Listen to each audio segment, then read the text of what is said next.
estamos de regreso en este día lunes iniciando esta semana. Yo me asusté muchísimo porque yo vi una entrevista que se le hizo al director sismología de la Universidad Autónoma de Santo Domingo. Vamos a hablar un chin de eso más adelante. No les niego que me preocupé. Es una preocupación que uno trae desde siempre. Y parecen temas intrascendentes, Graimer. Y parecen, no, eso es poco interesante. Y es las posibilidades que nosotros tenemos. Son reales, pero parece que aumentan cada vez más de tener un gran sismo, y aquí no se está haciendo absolutamente nada. Como decía mi abuela, cuando Malaya llegue, entonces no quieran hacer las cosas que no han hecho desde ahora, porque si aquí, líbranos Señor, se produce un evento de ese tipo, nadie sabe qué hacer.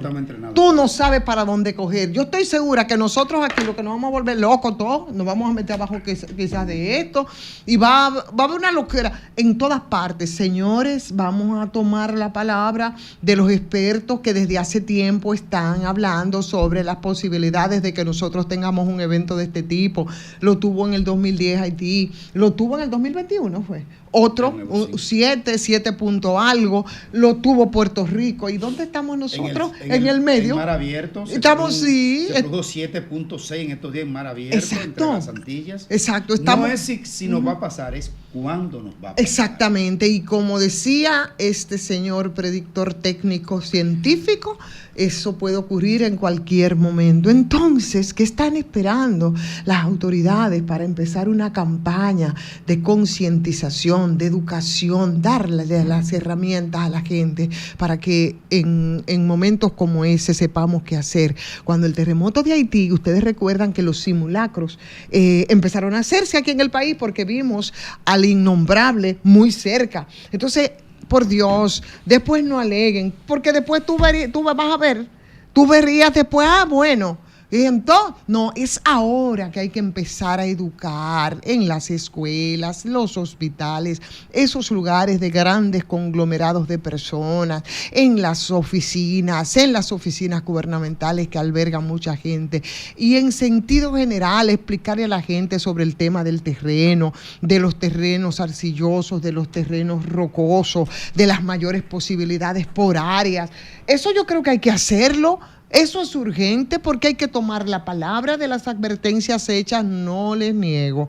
Escuché, que no recuerdo ahora el nombre, el director del sismológico de la UAS hablar en una entrevista este fin de semana, y yo creo que deberían también de escucharlo las personas que tienen que empezar con esa campaña de concientización. No nos lo tomemos a la ligera y que no nos sorprenda un evento de este tipo que está pendiente por razones que son comprobables, que no es de que porque la furia del Señor, no es eso.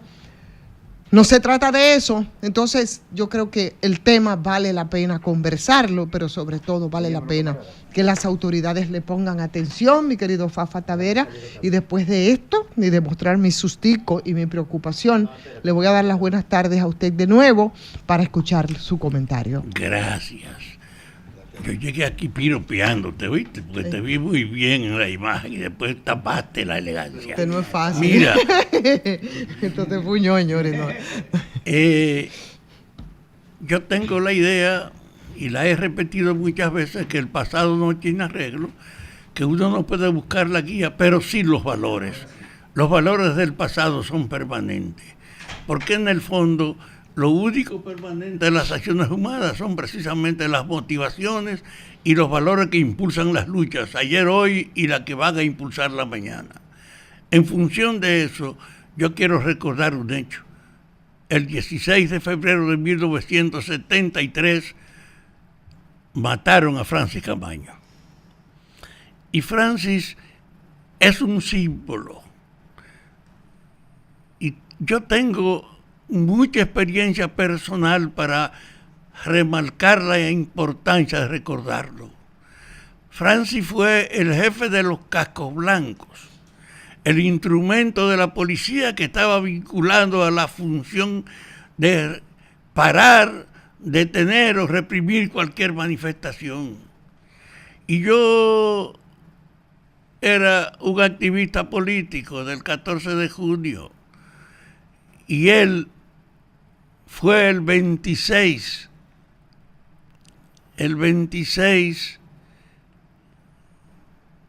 de julio. Fue en el aniversario de el ascenso de Fidel al poder, porque en el 14 de junio teníamos ese día las bocinas puestas, hablando de la importancia de ese hecho y la trascendencia y significación de aquella victoria. Y él llegó con 2 vehículos llenos de policía. Lo paró frente al local que quedaba en la Hostos, esquina Conde. Y yo bajé, porque era el responsable de propaganda, a preguntarle al coronel que por qué hacía eso. Y me dijo, tiene 3 minutos para que usted calle en esa bocina. Y yo seguía hablándole. Y él me dijo, tiene 2 minutos le quedan para que usted acalle eso. Y cuando él me dijo que me quedaba 1, yo salí huyendo para arriba, precisamente para ponerme a distancia. Y no pude ni subir siquiera al 2.º piso, porque los disparos y las bombas de él no solo callaron las bocinas, sino que nos espantaron a todos los que estábamos ahí. Y teníamos esa tradición de habernos chocado varias veces. Sin embargo, el 26, 27 de octubre de abril de 1965, tras el hecho de que él fuera uno de los actores fundamentales de la Revolución de Abril, nos encontramos ese día, el 27, porque él fue llamado a la Embajada de Estados Unidos. Ese día había sido uno de los promotores fundamentales de la explosión, junto con el hijo de Ludovino Fernández, el coronel. Y desde ese punto de vista, él era hijo también de un agente fundamental del trujillismo, de Fausto Camaño, y el otro era hijo de Ludovino. Y fueron estos 2 muchachos, con esa procedencia, la que desencadenaron el movimiento que reclamó la vuelta al poder del gobierno que el pueblo se había dado, que era el retorno de Boza al poder. Y entonces él y yo nos encontramos ya en el marco de esa orientación. Ellos produjeron una ruptura para reclamar esa vuelta al pasado, y entonces el día 27 de abril pasó un acontecimiento. La Embajada Americana en la República Dominicana convocó a los militares con Francis y a los políticos a la embajada. Les dijo primero a los políticos, y estaba Peña Gómez ahí y otros políticos que le acompañaban, y el embajador le dijo, Estados Unidos no acepta esta protesta de ustedes, renuncien a esta acción, devuélvanse, que yo puedo ayudarlo a que no tengan mucha consecuencia. Cuando salieron afuera, estaban en los alrededores de la embajada Francis Camaño, Montes Aracha y una selección de los militares. Y el embajador fue y le dijo abiertamente a Francis, nosotros no le apoyamos esta acción. Yo les reitero que debe retirarse. Francis me dijo que él sintió una acción interior tan indetenible que se arremangó las manos y le dijo al embajador, mire, señor embajador, váyase a la mierda, que yo prefiero ir a morir con honor al puente que aceptar la capitulación que usted nos pide. Y Francis salió a morirse con honor para el puente, y ese día se recuperó el poder, porque los golpistas, sabiendo que la embajada estaba debilitándole a los otros, hizo la mayor demostración de fuerza, metiendo 9 tanques que lo vimos venir cruzando el puente, pensando que había una ocasión de capitulación.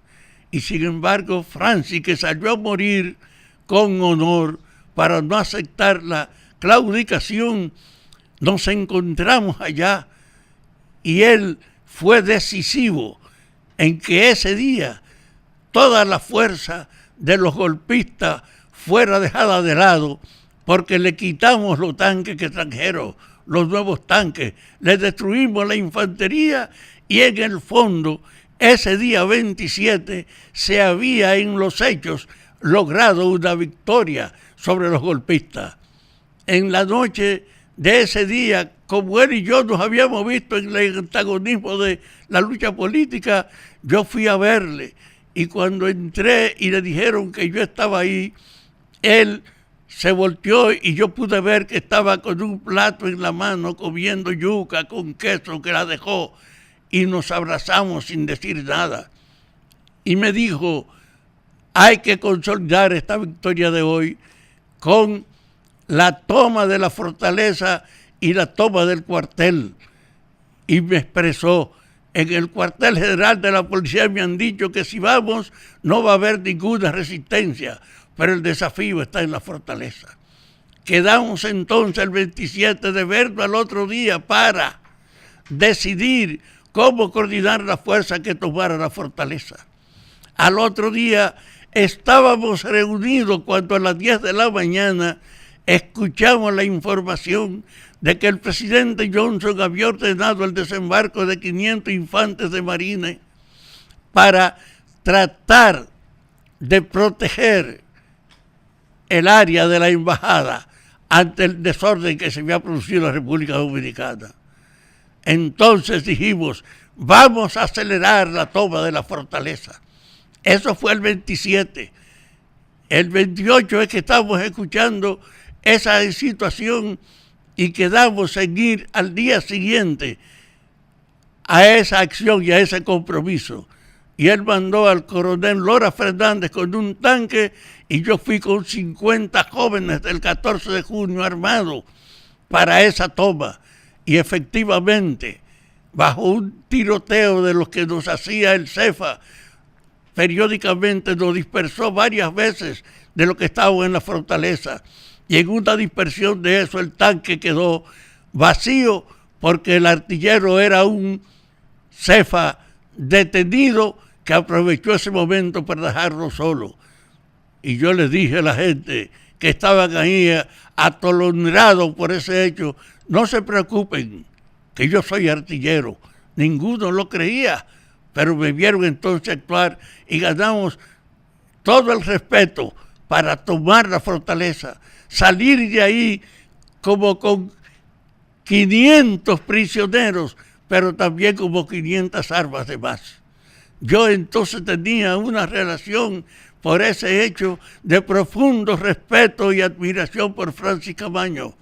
Y en definitiva, ese sentimiento se consolidó porque él radicalizó su posición, se convirtió en forma tal en el F que tuvo que decidir que él fuera el presidente provisional mientras se esclarecía la lucha. Y de hecho fue el líder de todas las fuerzas civiles y militares que hacían.